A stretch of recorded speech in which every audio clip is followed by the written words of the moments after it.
Իմ կինը, քանի որ դուք շեշտեցիք աշխատավարձը, իմ կինը հայփոստի պատմության մեջ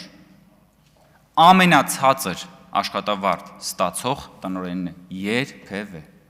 երբևէ հայփոստի պատմության մեջ չի եղել տնօրեն, որ ստանա այնքան աշխատավարձ, ինչքան ստացել է իմ կինը։ Իմ կինը երբևէ ամենացածր աշխատավարձ ստացող պաշտոնյան է, այսինքն հայփոստում, այսինքն երբ որ ինքը նշանակվել է հայփոստի տնօրեն, դրանից առաջ նախորդող ժամանակներում, տարիներում, տասնամյակներում հայփոստի տնօրենները ստացել են էականորեն ավելի բարձր աշխատավարձ եւ ինքը գնացել է ու հիմա ավելի ցածր է ստանում։ Այսինքն ձեր հյուսած նարատիվը, որ հայ Կոնջյանի կինը նշանակվեց հայփոստի տնօրեն եւ սկսեց ստանալ միանգամից տնօրեն այսքան աշխատավարձ, առնվազն չի համապատասխանում իրականությանը եւ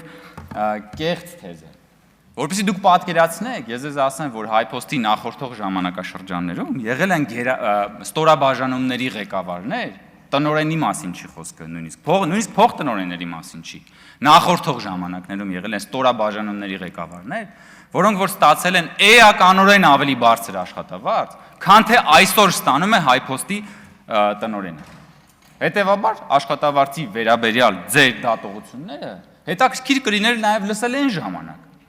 Այդ ինչի է ոնց ստացվեց, որ դուք հենց նոր հիշեցիք հայփոստի տնօրենի աշխատավարձի մասին։ Այդ ոնց ստացվեց, որ այդ լրագրողական կազմակերպությունները հենց նոր որոշեցին փորփրել հայփոստի տնօրենի աշխատավարձի վերաբերյալ այս քննարկումները, երբ որ ես առաջադրվել եմ ԱԺ նախագահի տեղակալի պաշտոնում։ Արձագանքեք, ես կշարունակեմ, որովհետև դրա ասելիք ունեմ։